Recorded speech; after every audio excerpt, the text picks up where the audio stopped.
So ayun mga idol, no, hinihintay pa natin yung radiator, no, kasi manggagaling pa sa QC. So sa katunayan ngayon, papunta na dito yung riders para i-deliver tong radiator na assembly. Ayan, no. So nag-order nito yung ating customer, sila nag-order. So manggagaling pa daw sa QC. Toyota Hiace yung unit na ginagawa natin. Hiace to na commuter na malaki mga idol. Ayan, o. Yan, ang haba niyan. Laki. So ito yung nadamage sa kanya.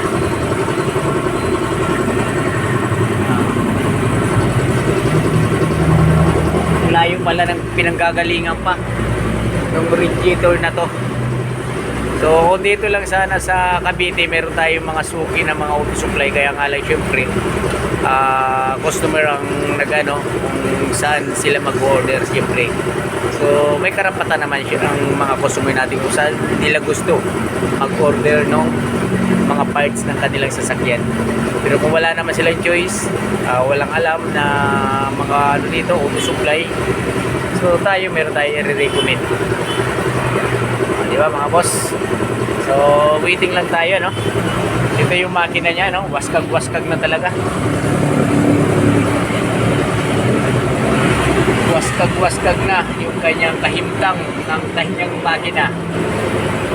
Hindi naman asing makina talaga yung dinamaan. So talagang dito nakalagay ang radiator. Siyempre tatanggalin natin itong pinaka-cover dito, condenser.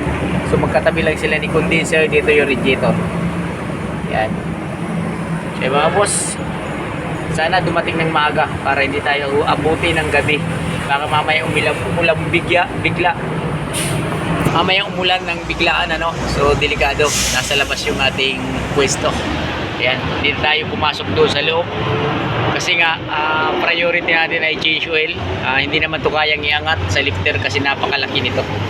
Kaya sa labas lang, napakabigat ng sasakyan na to mga kaibigan. Alright, so sana dumating ng maga.